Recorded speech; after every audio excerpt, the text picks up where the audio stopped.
Okay, we're live.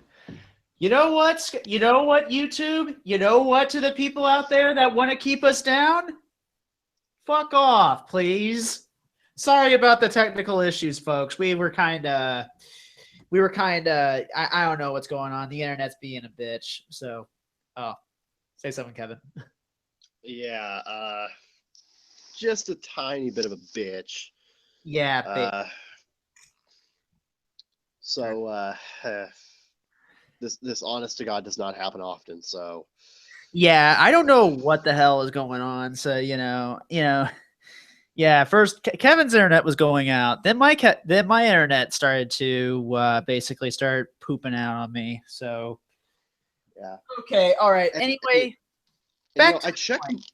I checked my ping, and it's at like 30. So Mine's I'm at not having mine's problems like anymore. at 43. So mine's 43. Yeah, so we're not having problems now. So All anyway, right. Anyway, let's get back well, to the show. We were talking about Aya Hirano and all that stuff. oh yeah. Uh, anyway, what happened with Aya Hirano a few years ago? It's like a few years ago, Aya Hirano uh, had a scandal where she was caught having sex with some band members, and you know, she basically had to go into semi-retirement because shit. Okay, I need to gather my thoughts for a sec. Hold on. It's okay. She Take. needed to go into yeah, she basically needed to go into semi-retirement because her label Lantis had pretty much fired her, and she just kind of waited for the flames to die down before she went back to work. She's definitely doing more now, nowhere near as much as she was, but she's definitely still in the biz and still getting work, which I'm happy about. Yeah, me too. But when I first heard about that a few years ago, I was not very uh, I wasn't very knowledgeable in anime and this sort of stuff as I am now. So I just kind of looked at it and thought, oh, well, that's kind of overreacting a little bit. Don't you think that's just kind of extreme? But now I look at it, I'm like, this is just the sort of shit that they do over there, and it really, really blows ass. Yeah, it really does. It really does. And it's a shame that these women have to go through that because it's really shitty. And I kind of hope, like, there's kind of a pushback against that kind of movement, that kind of thing. Yeah. And at the same time, I hate to bring this up, but I also kind of have to wonder, like, on top of the whole moral dilemma in regards to actual idol culture, uh, I kind of have to wonder, is it okay that certain anime like Love Live and The Idol Master glorify the idol culture as much as it does? I mean, here's the thing. Yeah, it glorifies it, but it's kind of like so steeped in fantasy. I still believe that anime like Love Live can exist. Yeah, I mean, it's not real. They're not real characters. Admittedly, they're played by real actors who are also Kind often of idol idols, but themselves. but but generally there is that fictional disconnect. So yeah, like person like I talk about all this horrible things about idol culture, and yet I like Love Live, and my favorite is Maki. So My favorite is Honkers, and my favorite idol master is I'm trying to remember who, but I won't really get into that. But I do know my favorite is Anzu though. Anzu's cute. my favorite idol master idol is Iori. Oh yeah, Iori is cute. And but yeah, I mean, I'm not gonna, like, down anybody because however, if you do want to watch, like, kind of like the real talk, like the real version of say Idolmaster and Love Live, I recommend checking out Wake Up Girls, that kind of thing. It kind of does fall off, but it it's like one of the only anime that's kind of real about idol culture. And I'm not checking out Wake Up Girl Zoo. Fuck that. Well, apparently that's shit. Yeah, that's just like a shit spinoff to basically be like, we could have our cake and eat it too. Yuck.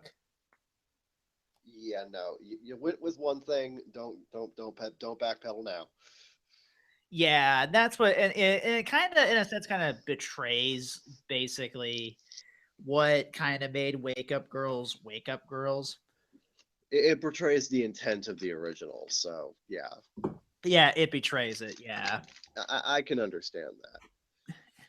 But mind you, this whole discussion, as per usual, isn't meant to like deter you from being a fan of idol culture. It's just to sort of bring the less glamorous aspects to the forefront and Yeah, basically. just kind of talk about them and give a little bit of a moral dilemma to just kind of like stew over and come to your own conclusion. Yeah, I mean, you're still allowed to like it, so I'm not saying like ban idols, ban Love Live, ban everything, and all that stuff. I'm not saying that at all. We're just kind Here's of the like, thing. Here's the thing. One of my friends actually did say that this is actually why they love idols so much is because they work so hard to maintain this image and to keep that and to keep their fans happy. And in a way, that is very admirable. yeah, it is. I mean, it still sucks, but it's admirable that they kind of kept at it, that kind of thing. But also too, Yeah, they're kind of like they're kind of almost in a sense kind of screwed into it as well. yeah, It's like, like you made a decision and you're going through with it. Like that is definitely something that's admirable. yeah. I could definitely look at that and say, yeah, I respect you for doing that. Like that's some mad respect there. I mean, why do you think Claris has never really shown their face at all? Because they don't really want to deal with that shit at all. Not to mention that when they started, they were middle schoolers. So And they were also middle schoolers, and also like, they no, I'm really, not kidding. I'm not kidding. They were like 13 and 14 when they did the opening to Oreimo. yeah, I know, man, I know.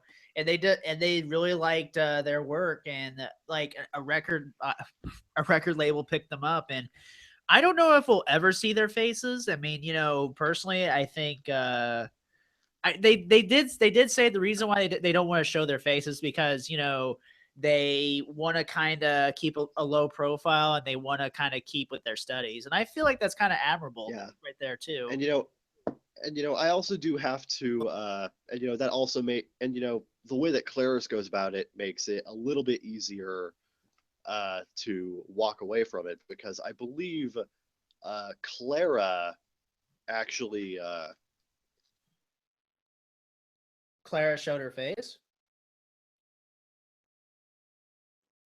Oh no, no, no, no, no, no, dude, come on, don't do that. Dang it, Bobby. Wow, guys. Otaku Mint, we're having a real bad time. Google Hangouts, I hate your stupid face.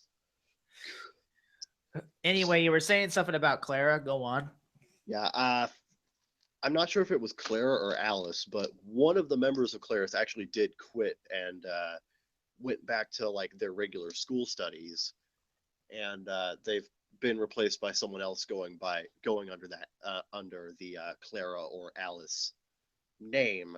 I don't know who, but The guy fought. V guy will correct us and all that stuff. yeah, but it's definitely something to be admired when you make a decision to lead the sort of lifestyle and you do go all the way with it. So Yeah, it's definitely something to be admired, but not necessarily something. I don't know. Whether or not you want to support it is up to you. yeah. It's like I'm not gonna. I mean, I'm not gonna It's like if you, necessarily boycott it. I think the people who support it don't necessarily support the less glamorous elements, but support the time and effort that these people put into it, which I do agree with. That Yeah, is definitely a good reason to, you know, admire these people. yeah, I agree. Hardcore, I agree. It's And like I definitely do have a lot of respect for these women who go through with this stuff. me too. And especially the people who managed to somehow bounce back from it, which is Like like Aya Hirano. from yeah, Aya Hirono did bounce back from it. She's gotten some live action work. She's gotten more. She's continuing her work as a singer, and she's still selling good units in Japan. She's still a bestseller. Oh, that's Uh, good. Very good. yeah, she hasn't been doing much acting like she used to, but that's mostly because she's focusing on her music career. And yeah, that's pretty much it. Yeah. All right. We're gonna take a little short break. We'll be right back because I gotta get something done real quick. All right, Kevin, entertain the audience for a second. I'll be right back. Actually, I need to go get something to eat, so I'll be right back as well. All right, all right. It won't be long, right? Of course not. All Just grab a little quick something. Okay. right. We'll be right back.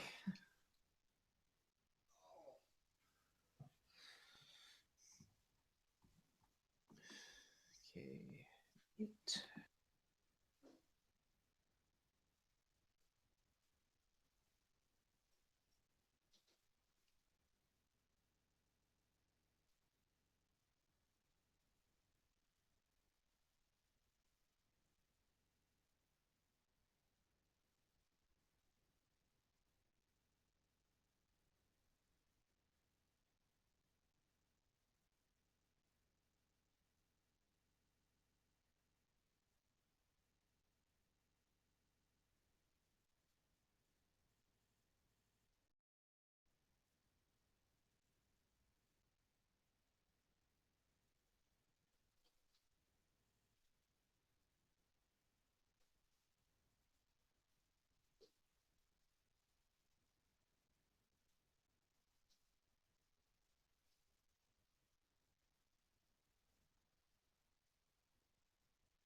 Hey.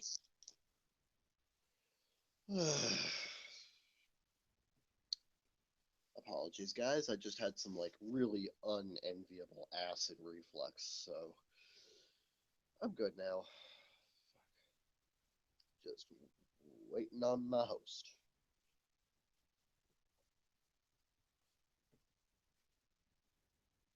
Fuck, I'm here. I'm here. There we go. There we go. Yeah, I I have. literally, I literally just said just waiting for my host. Okay, all right. Let me just save the other wave since it's literally part two, really part one. I mean, we're having fun. At least we could bounce back from this. In the least, we can. That's true. Yeah. Let me just save this file and we'll go.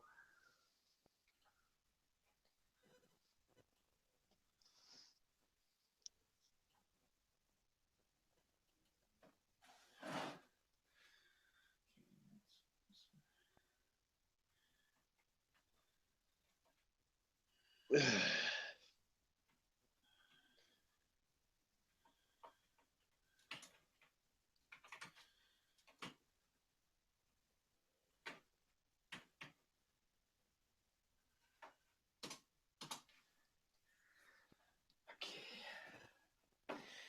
All right, so you okay? Yeah. All right, folks. If you're wondering, I kind of was feeling a little wheezy, so that's the reason why I kind of said, "Oh, we got timeout, timeout." So, Hold on, Kevin. hold on. I need to put down Donald Trump real quick. Yes. Donald Trump just tweeted, "Video game violence and its glorification must be stopped. It's creating monsters." And I'm just gonna tweet at him, "Stop perpetuating lies, you fat fuck." Well, this is the fall of Donald Trump, folks. Here you go. This is it. The fall of Donald Trump, right here. We're calling it. Nah, it's gonna take a lot more than that. But There goes the gamer vote. honestly, I'm just doing this to see how long it'll take before he blocks my ass. You know what? That'd be doing you a favor at that point. Yeah, I'm just like, come on, do it, asshole, do it. Just do it. It's like at this point I have no sympathy for the man, so I'm just like, Me neither. I'm gonna fuck with him now. As far as political views are concerned, we do not support Donald Trump at all. In fact, No, we do not. go fuck himself. Yeah, but Cool if you like him though, but we don't.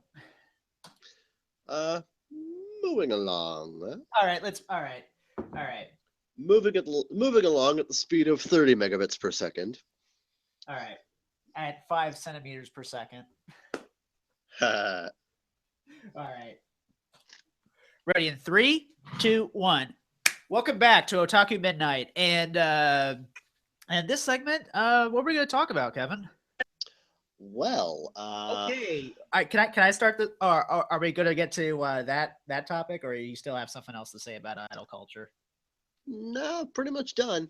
So this is Okay. gonna be fun.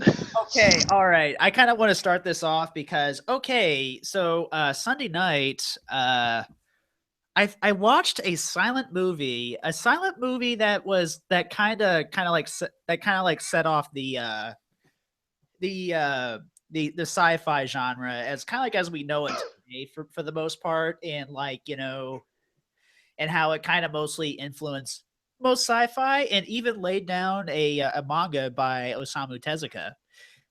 Today we are talking about the movie Metropolis, and it's from 1927. It's on Netflix if you guys want to check it out.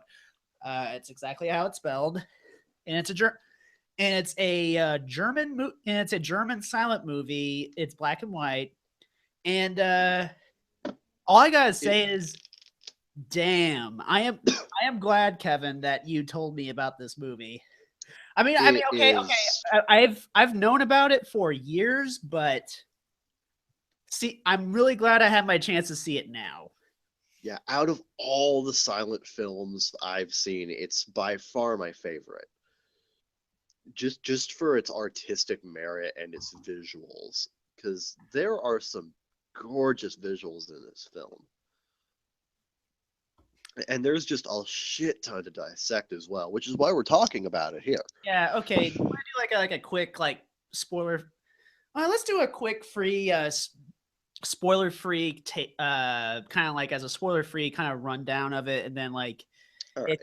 All right. So basically, what Metropolis is, it's kind of like about this. It's about kind of like the division of the working class and the rich, basically.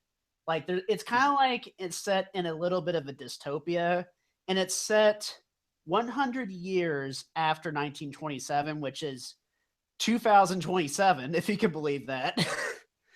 That because I had to look it up when the movie took place, and it took place in 2027.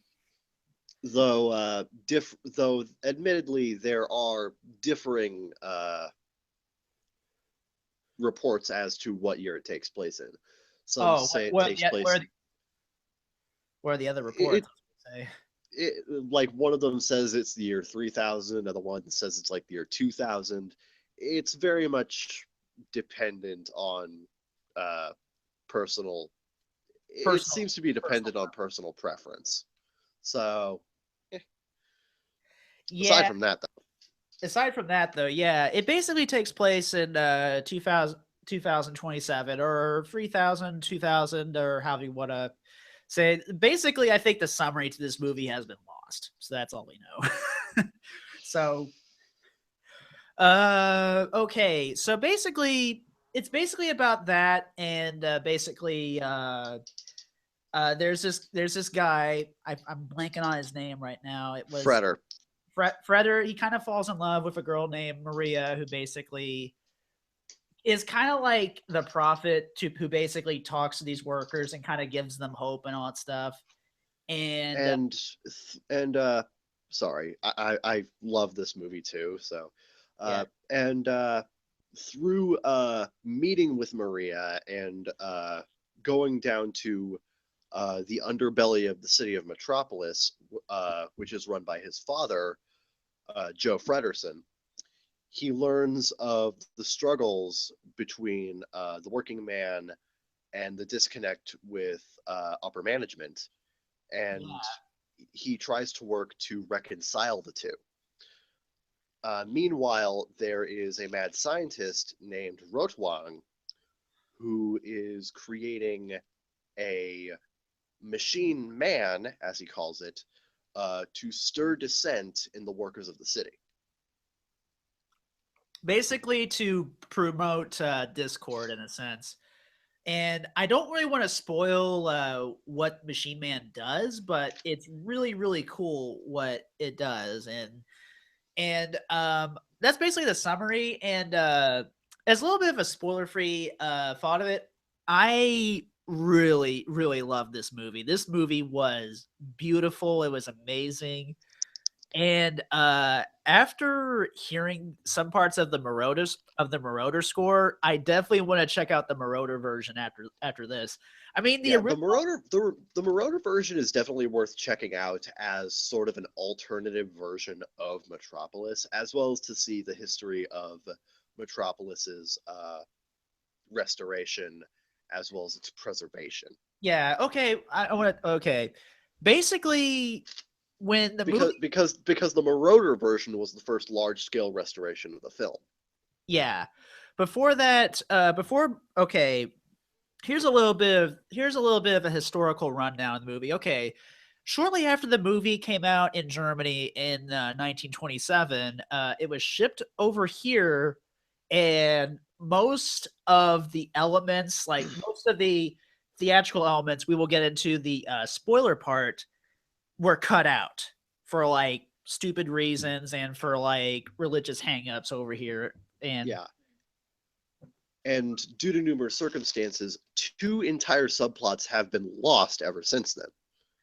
and but Kino, in Kino, bless their souls, they found a print in Argentina, which I believe is South America. I believe they Yeah, South America.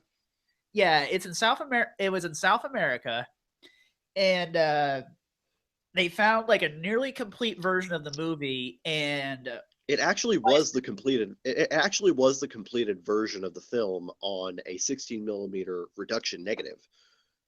but unfortunately it was in poor shape. It was like unfortunately 30 minutes It, before 2008, basically all the 30 minutes in the movie was presumed gone forever, basically. yeah, and they were actually able to find the complete version of the film in Argentina, but unfortunately, it was printed on notoriously flammable and very fragile nitrate film stock, which had and Which, if you according to them, go on.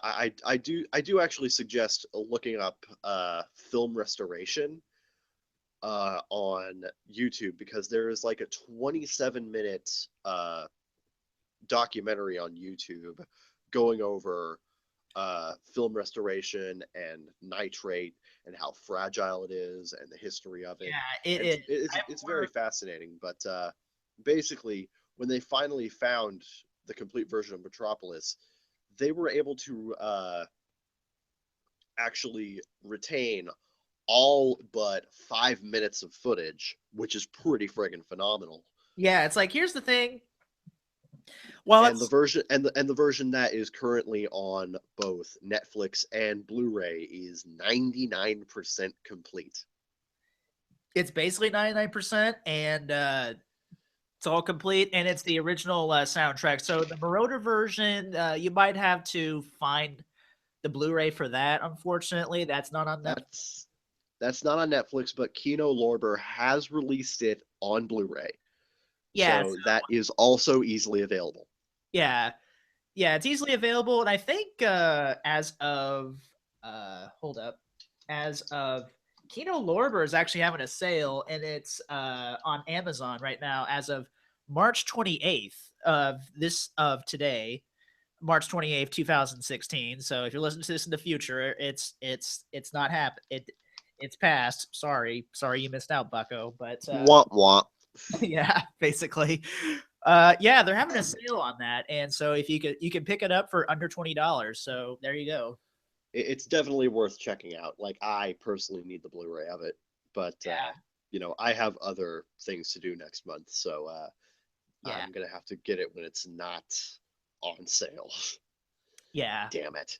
yeah. But from what I saw, it's like it's usually under $20. So Yeah. but okay, so but yeah, if you're really want to learn about film history and want to see like the roots of basically Osamu Tezuka's Metropolis, I totally recommend seeking this movie out. It's on Netflix, Amazon, and if you can find the Blu-ray, and the Blu-ray is easily available.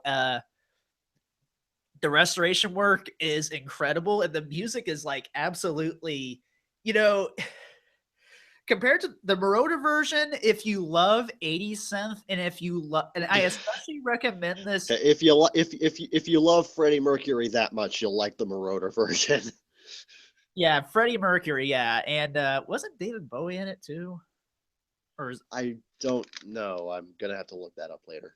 yeah, but yeah, if you like Freddie Mercury, there you go to all you Queen fans out there. Uh, all right. But yeah, we're gonna get into like spoilers. So if this No, movie interests you, well, check it out. also before we get into the spoiler thing, I also want to mention that Metropolis is also an excellent example of what is referred to as German expressionistic film.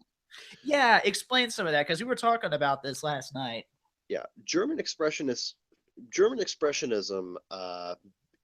dates back to roughly World War One and well, actually before World War One in a lot of cases. And Bombville too. And of course before the Hays Code. It began as expressionistic paintings in which concrete visuals are not widely utilized, and instead the paintings rely on metaphorical visuals to convey an emotion or a thought to the viewer. This eventually bled over into film in the 1920s, particularly with works such as Metropolis and the Cabinet of Dr. Caligari. I'm gonna be checking that out next if that's on Netflix. I don't think I actually looked it up, and unfortunately, it is not. Damn it, Bobby. But it is also available from Kino Lorber. Yeah, that's true. Yeah, and I think the Blu-ray is also for cheap too. Yeah, it's about $15, so check that out. Yep. Uh, these films utilize the expressionism in that rather than showcasing what actually is happening to the characters and what is actually in front of the characters, it showcases how the characters perceive things to be from their point of view. One of the best examples of this film, and this isn't really a spoiler, is at is actually at the beginning of Metropolis in the first 20 minutes of the film, where Freder goes down into the bowels of Metropolis uh, and sees a machine explode, And then and he has a vision of Malok, yeah, basically. he has a vision of Malok devouring the workers, and it's pretty chilling stuff, to be completely Yeah, honest. I mean, it may look okay. I will say this: it may look a little stupid, but it is still creepy in context. I mean, holy And crap! considering uh, back when this film was made, it's pretty impressive back when this film was made because Yeah, this was most made with no most optical printer at the time because basically the the whole thing was made on double negatives. Basically, yeah that's how uh, Fritz Lang shot it, I believe. yeah it was. In fact, there's actually an early scene in the film where some it's actually one of the very first scenes in the film where a bunch of workers are going down an elevator and you see the bowels of Metropolis uh, going like as they come down, and it's shot from behind them. And for that one scene, the workers are a matte painting being overlaid on top of uh, the actual footage. Yeah, and it is easy to spot, especially if you watch it in HD. It is Yeah, easy. It is easy to spot, unfortunately, but then again, that's the time, so you can't really fault it for that. So you got this is definitely a movie you must look at in context and all that stuff. yeah, it's definitely a film to look at historically rather than from a modern perspective. Because Yeah, looking because at it from a modern perspective, you're going to be probably disappointed by it. yeah, we're probably thinking, oh, this is dumb. Oh, this is boring. Brr, brr, And brr. another way that the film very clearly is influenced by German Impressionism is in its theatrics because Yeah. uh, German Expressionism in painting was very exaggerated. It was Yeah, very it's crazy. It was very colorful. I will Uh, admit, I want to say something real quick if you don't mind.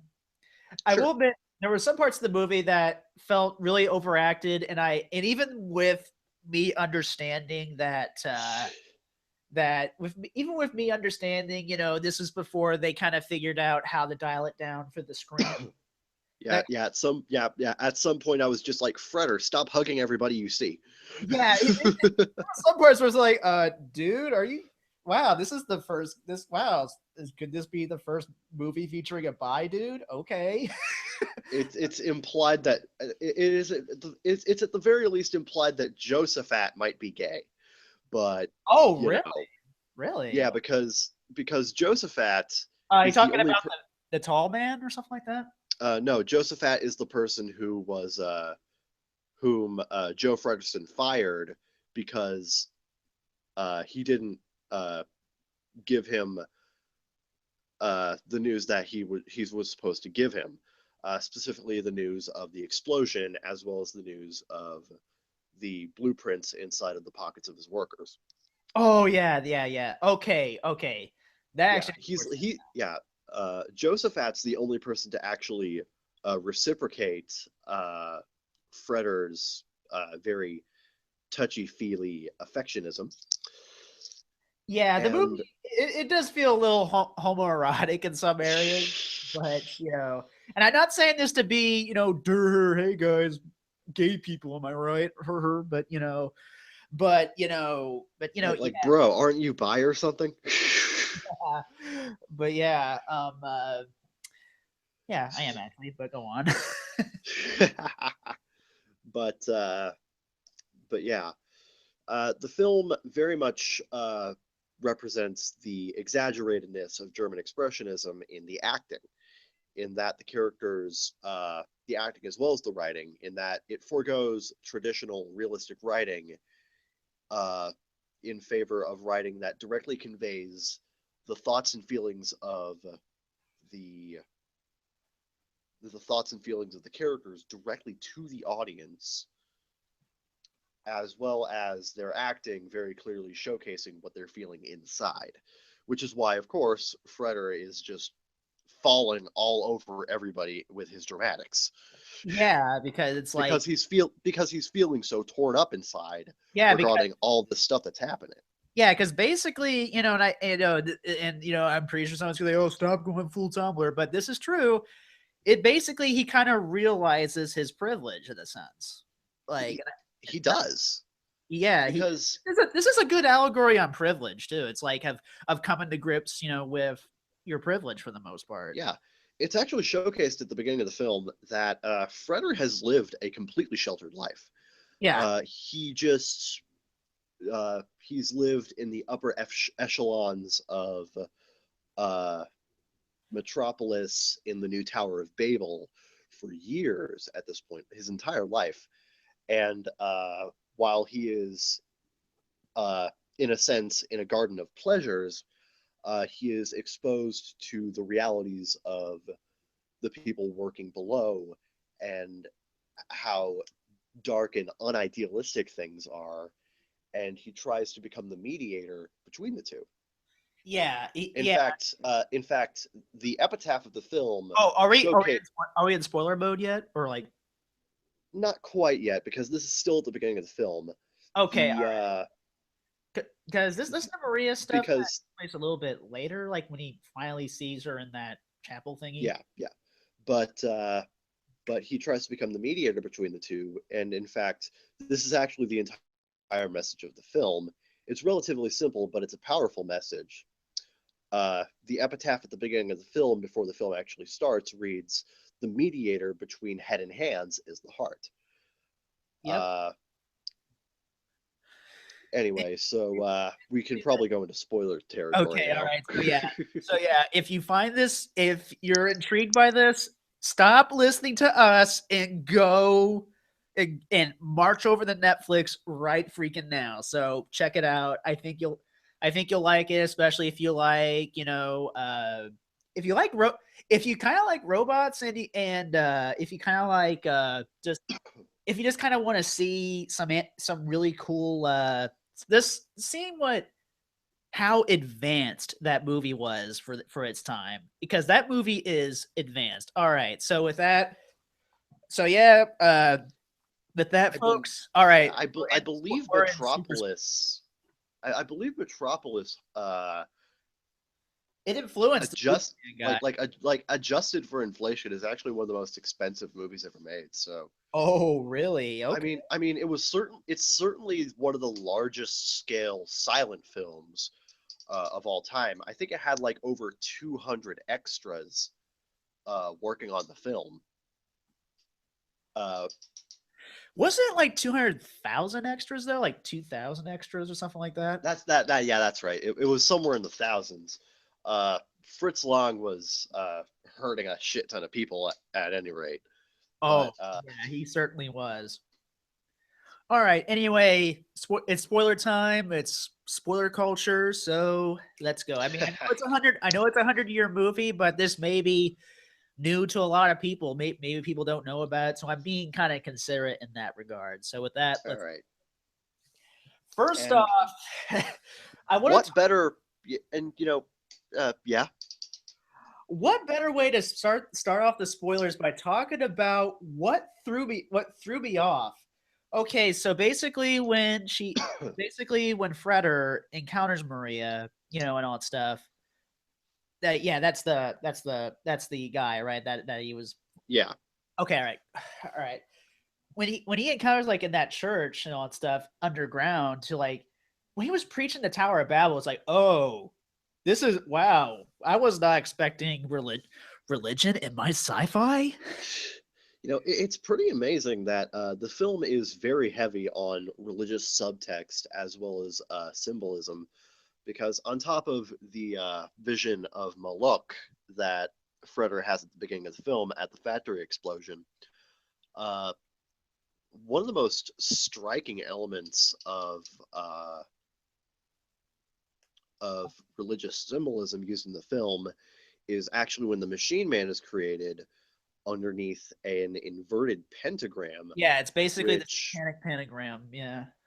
yeah, it's built under an inverted pentagram, which foreshadows the Machine Man becoming a false prophet to the people, masquerading as Maria, Yeah. And which is, of course, how Rotwang intends to instill dissent in the workers of the city. Yeah, because I guess like he's had enough of like Fredder's dad's shit and all that stuff. Yeah. Basically, that's I guess The that's his two motivation, right? were the two were both humongous rivals towards Freder's mother in her life. Oh yeah, Hell, Before Joe Fredersen married her, of course. yeah, But and died giving birth to Fredder, of course. yeah, so understandably, Rotwang feels very much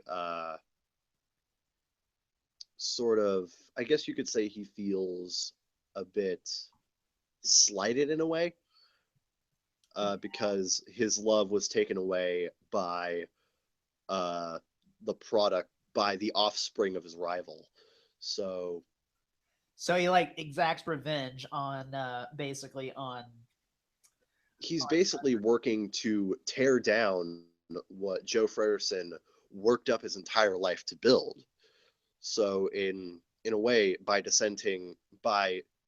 instilling dissent in the workers, they attempt to destroy Metropolis, and to Rotwang so crumbles his ultimate enemy's ambitions and desires.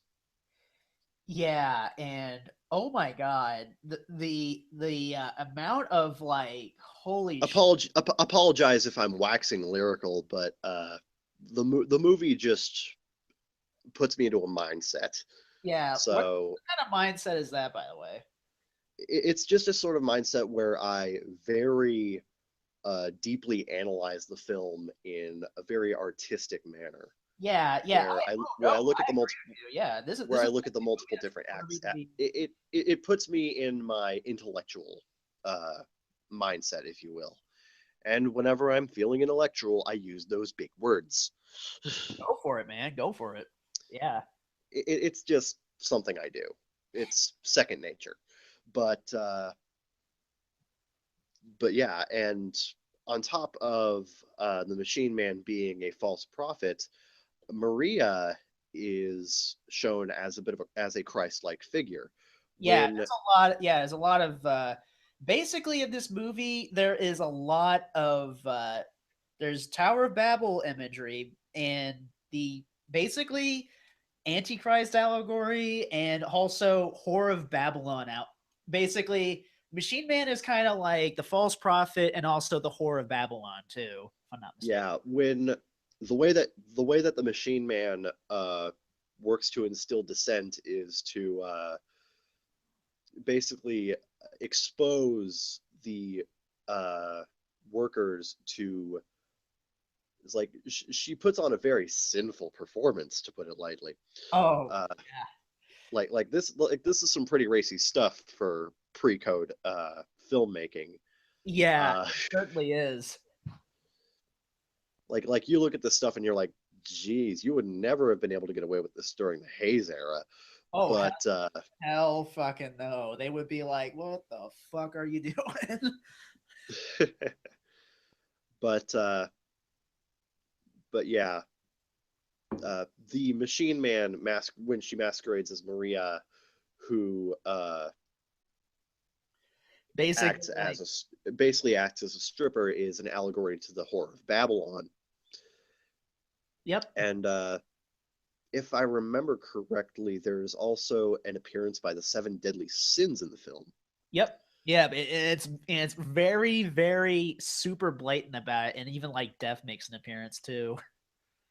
Yeah, it's like this film pulls no punches with this sort of stuff, but that honestly just makes the allegories and the visuals much more powerful as a result because they leave an impact. They Yeah, really make you it's think about what the allegories are and what they represent within the context of the story. Oh, hey, we are getting tweets. Oh, wait, hold on. Sorry, that's just other shit. Never mind. Uh, oh, I was about to say, oh, someone want challenges? whoops. Come, But come at us, bros. Anyway, go on. no, that's basically it. Basically, I do gotta say, for it being, a silent movie, and like you may think like these might be kind of boring, but oh man, like the last hour, I could not look away. It was like hypnotizing almost. I could not look away from this freaking movie. The last act of Metropolis is an absolute rush of a film, Yeah, it's like particularly for a silent film, and because it's considering it's a silent film, it's very densely plotted and the pacing is quite fast. yeah, that's what makes it really good. That's what in the original edit kind of makes it. I mean, I've never seen like the censored version, and I probably don't want to, but Yeah, I've seen one of the original censored cuts and it's garbage. Uh, basically the what the how what okay give me okay so just spoil the censored cut for me. I mean, I know all the religious shit was removed, but what else was removed? well, honestly, the religious shit, the entire sub, it removes Rotwang's entire motivation. Uh, Specifically, it removes the entire subplot about Freder's mother. Oh, So Rotwang is so in the edited version, Rotwang is just doing this for the evils, and so basically he's just a fucking stupid Saturday morning villain cartoon basically. yeah, there's utterly no depth to him in the edited versions. It's only in the restored cuts, such as the Marauder version, as well as this restored version of the original road print, of the original Roadshow print, that you really get to see the depths to Rotwang's character and his actual motivations for doing these things. Yeah, it's actually really kind of sad and really kind of like wow. And also, wasn't the Tower of Babel stuff removed too as well? The Tower of Babel stuff was kept in to a degree, but it was not made excessively clear that it was meant to be an allegory. Yeah, They, and they, they, they removed a lot of the allegorical elements of the story to make it more palatable to Western audiences because they think we're stupid or something. yeah, and I'm pretty sure like a lot of I'm pretty sure the Bible Belt would not have this movie or something like Yeah, that. yeah, and it's actually kind of interesting because when this film came out in America, it was this like severely cut down 2 hour version of the film that had the order of events completely screwed up and Yeah, didn't they stuff, like and scramble a lot, her around too? yeah, it scrambled around all the scenes and stuff, and contemporary critics of the time uh had trouble understanding it. They thought it was dumb Naturally. and they thought it had no depth. Well, that's because all the depth was cut out of it.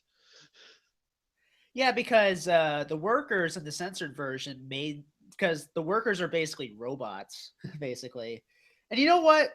And to be fair, when I first started watching the movie, I actually started watching it while I was talking to you guys on Skype. While I was talking to you and Chibi on Skype, I had the Yeah, movie on mute, and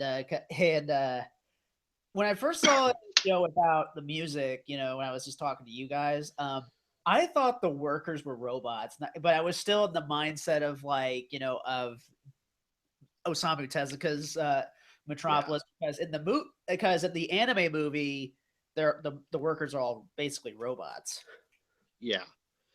Which is an exaggeration of uh, their representation in the film Yeah, because in the as movie, being mindless slaves to the will of management. to the will of the machines, basically as well. Yeah, they are basically the machines that look after the machines. The machines are more human than them. Yeah, it's kind of sad too. It's like they're like look at the slavery. It's basically real slave like too.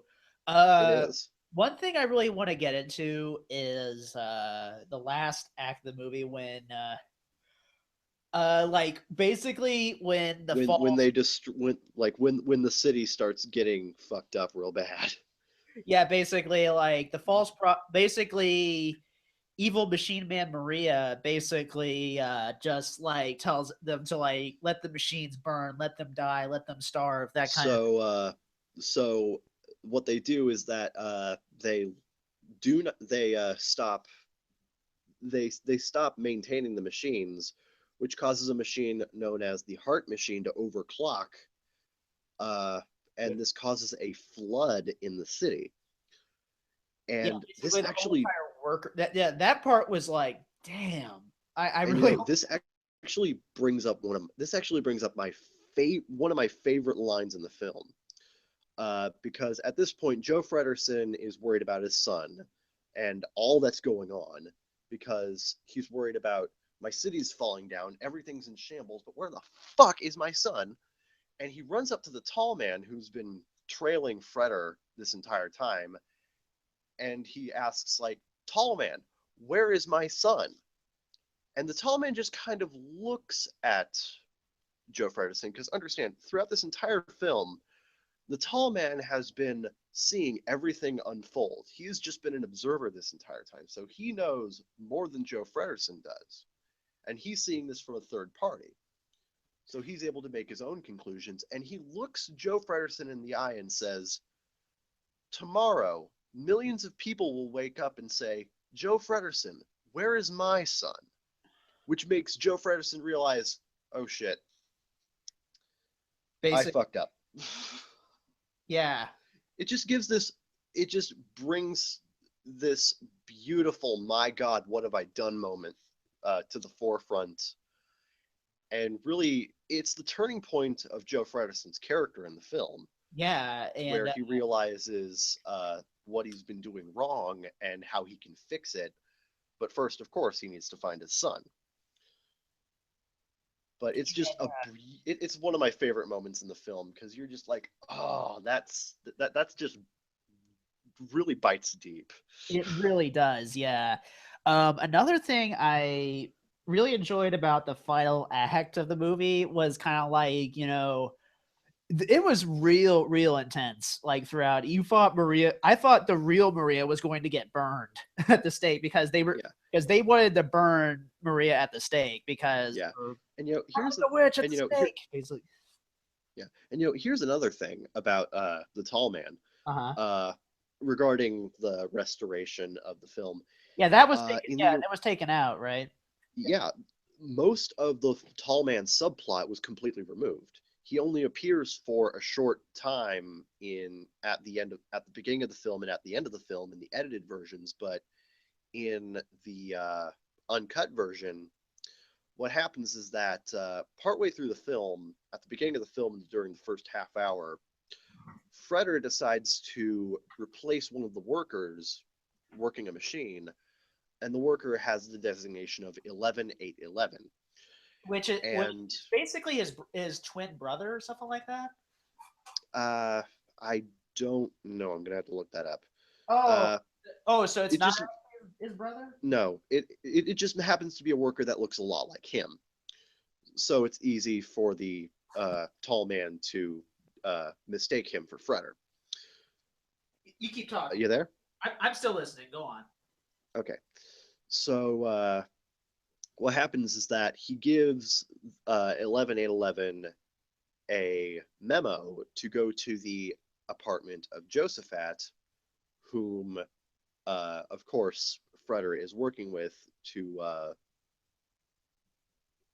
bring together both head and hand, as it were. And the tall man follows 11811 to a taxi cab, and 11811 ends up getting sidetracked in Yoshiwara for the night uh, rather than actually going to the apartment. And in the film, Yoshiwara is shown to be a bit of like a brothel city. Just a lot of strippers, a lot of debauchery, sort of thing. And also, it's a lot of. It's apparently it's a reference to like Japan's red light district, basically. It is a direct reference to the red light district of Japan. Yes, Yeah, one of the prefecture, but yeah. Yeah, one of the specific areas of which is actually called Yoshiwara. So Fritz Lang definitely does research there. Oh yeah. Uh, but aside from that, uh, the 11811 subplot also plays into a later part of the film where Freder is getting rushed by a bunch of disgruntled workers, and 11811 ends up getting stabbed to death defending Freder. Oh, so he defend. Oh, damn. Okay. Yeah, that's what happened. Yeah. I kind of figured that. Yeah, there was like a struggle and all that stuff, and yeah.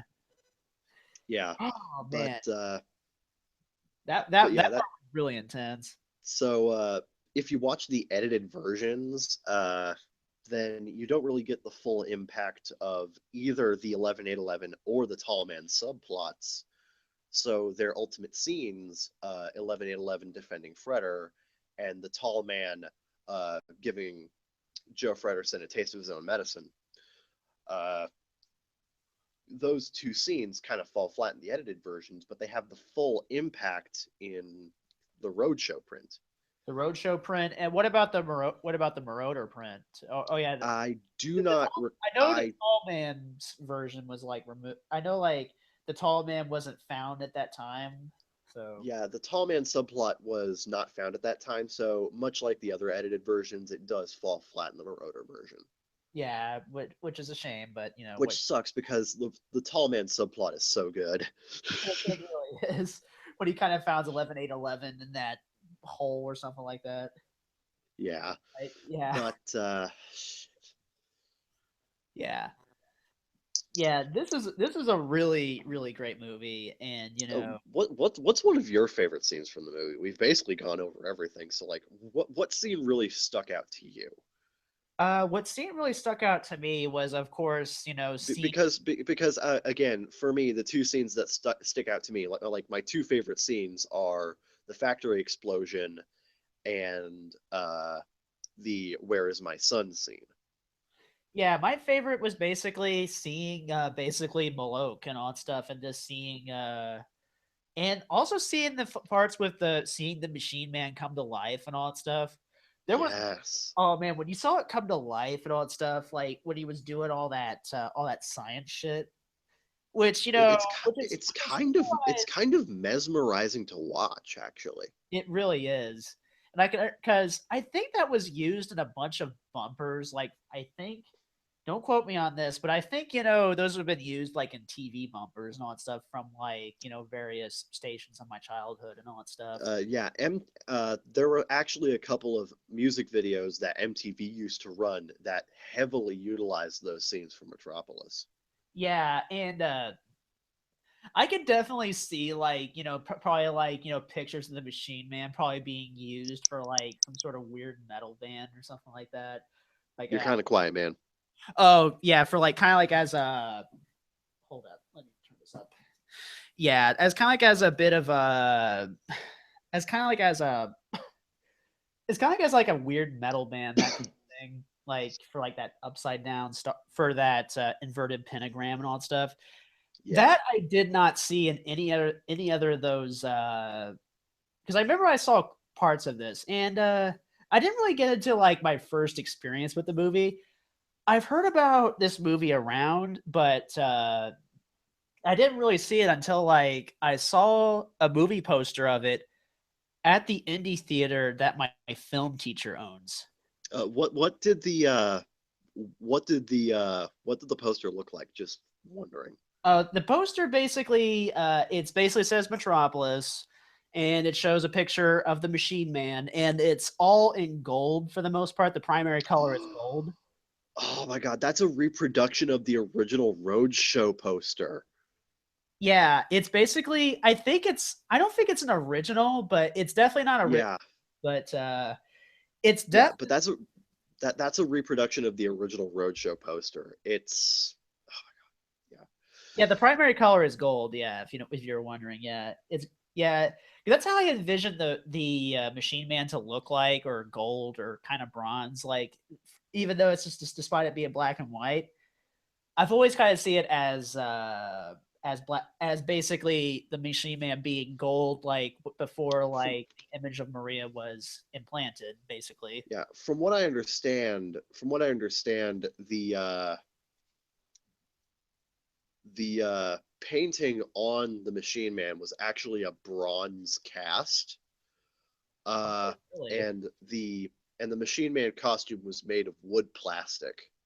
Yeah, which was kind of a new thing at the time or something like that. Yeah, because it was slightly pliable and would allow a small amount of freedom, a small amount of free movement.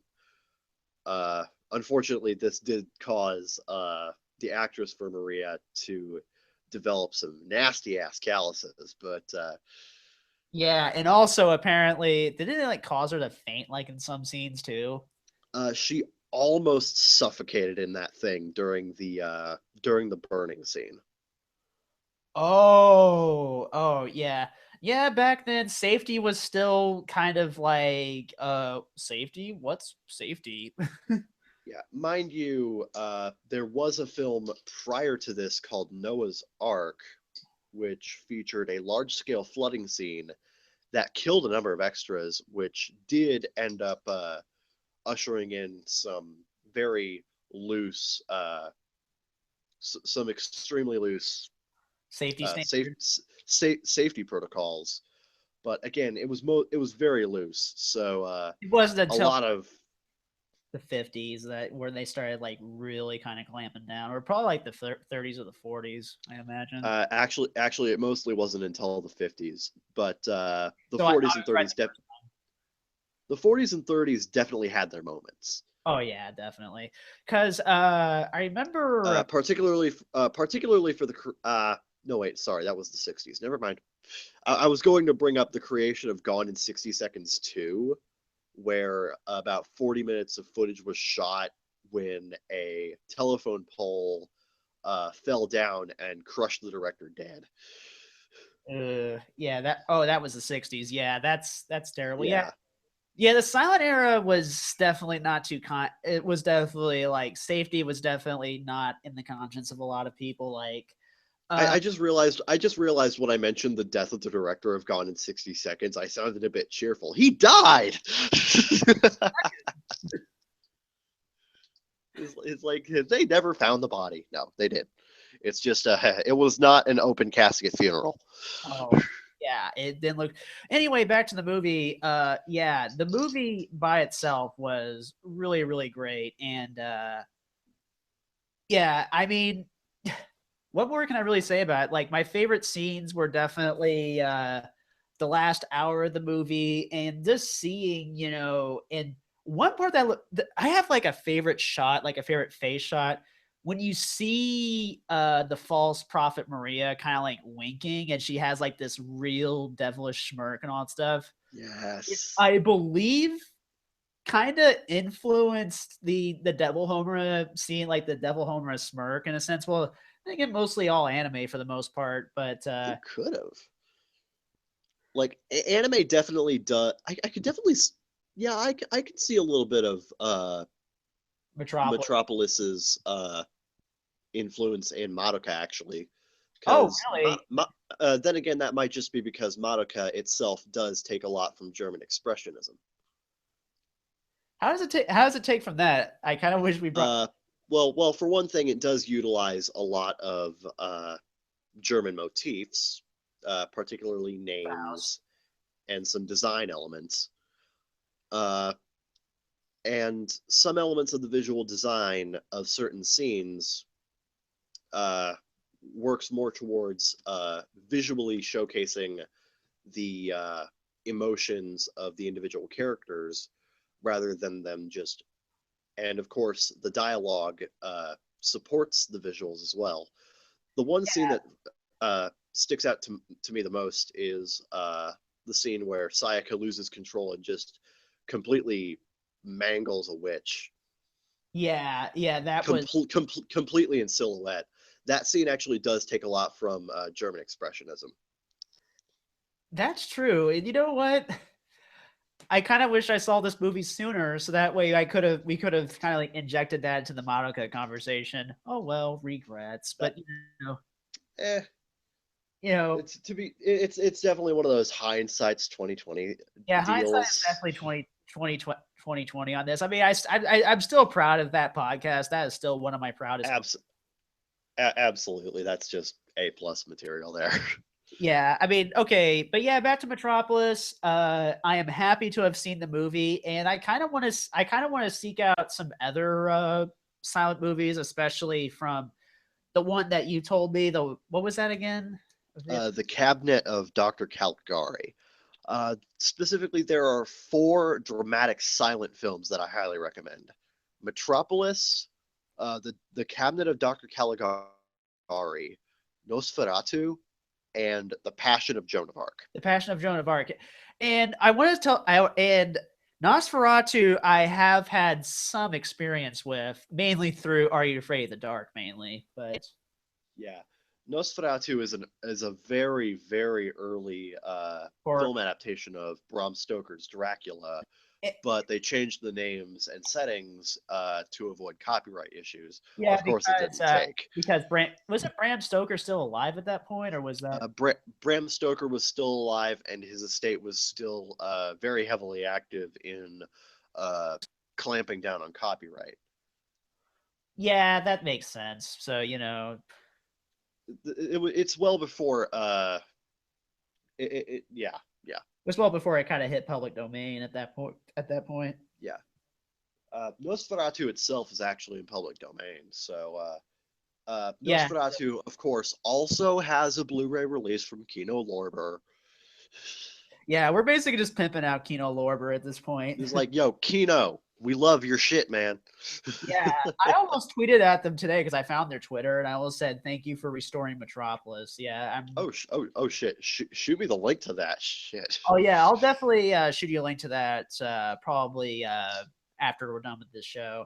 But I yeah, will pimp. I will pimp their shit, man. yeah, but yeah, folks, this is definitely a movie that I wish I saw in film class back in high school because we had film appreciation, and I saw like a conversation that you were having with Zeke Freak about like how Zeke Freak has a film appreciation class. Yeah, which is where he saw Doctor Caligari.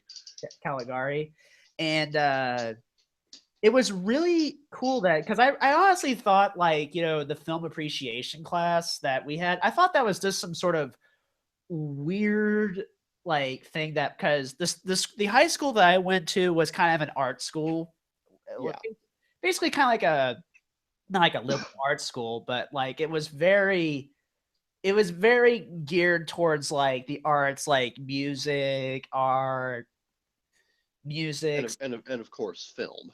yeah, film, yeah. And yeah, and I kind of learned film it, but my major there was believe it or not, choir because I got into it because I used to have a semi decent singing voice when I was like 12 or 13. Yeah, And we kind and my parents kind of used that as a way to kind of get me into Stivers, which basically it's one of the best schools like around here basically.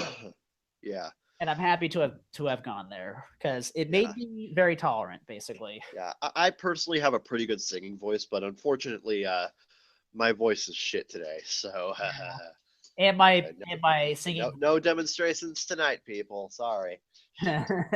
yeah. Yeah, but overall, I kind of wish I saw this movie in a film appreciation class. It would have been definitely a better silent movie than Birth of a Fucking Nation. Oh, Jesus Christ. That is a subject within itself. Oh, we are not going to get into that. I'm just going to say, Birth of a Nation. It is the most offensive film. Oh my god. Like that. If you If thought if it, South if it Park was bad, if it were not for the fact that that film pioneered more rapid editing as well as multiple angle composition, I would just call the film completely deplorable. Yeah, and that's the thing. You gotta lump it or like it or lump it. It did kind of revolutionize film a little bit, and Uh, we did see bits and pieces of that movie because the movie was 3 hours long, and the teacher was like, "No, you ain't gonna watch all that shit." Uh, the movies that the silent movies we did see back then, we saw, if I remember correctly, yeah, because we don't want to make like friggin' KKK sympathizers in class. and also black people in the class too. Yeah, I could definitely imagine that some people would get really mighty offended by that. Yeah. Even some people were going like, "What?" Yeah, uh, just look at it as like, what the fuck, man? yeah, it's definitely a movie that probably It would not have gone it's well. it's like it is worth watching for its artistic merit and nothing else. Yeah. If you're not easily offended, look it up. Basically, that's all I'm going to say. If you're not easily offended, Uh, Birth of a Nation is readily available for streaming actually on the Birth of a Nation Wikipedia page. It is in public domain. yeah, you won't find a Blu-ray of that. Why would you want that? But No. God Christ, no. But although I did see, I think I did see Intolerance in that in my film. it's like, why is it out of all the movies from the 1910s, out of all the epic silent films in the 1910s, one of the ones that managed to survive was Birth of a Goddamn Nation? Yeah, it's like I said, look it up if you're curious. But if you're easily offended, I wouldn't recommend it. You're Oh shit Jesus! brick. Like even I was just like, yeah, I can't watch any more of this, and I was like halfway through. Yeah, it's pretty damn repulsive. It's Uh, like I've mostly tried to forget about what I saw. it's that bad. Yeah, it's very revisionist, I will say. And Extremely so. okay, another movie I saw in there was the original Hunchback of Notre Dame. It started, yeah, because there was a straight Uh, adaptation of that from the video. there's a there's a wrong that I need to right, as well as the original silent Phantom of the Opera film. Like I have not seen that version, Oh, so oh, me neither. I'll have to seek that one out too. But yeah, folks, we're kind of rambling on, but yeah, folks, thank you for tuning yeah. in. If you couldn't tell, we just love film, and silent film has just been something that me and Cube here have been on a kick with for past couple days. So Yeah, I am kind of happy to have seen it because, I've seen a bunch of silent movies. Like I've seen some Buster Keatons, which are pretty damn hilarious even today. And Buster, some Charlie, Buster Keaton and Charlie Chaplin are classics. they're timeless. They are freaking timeless. Yeah, you could probably show those to kids and they would just laugh to Uh, the floor.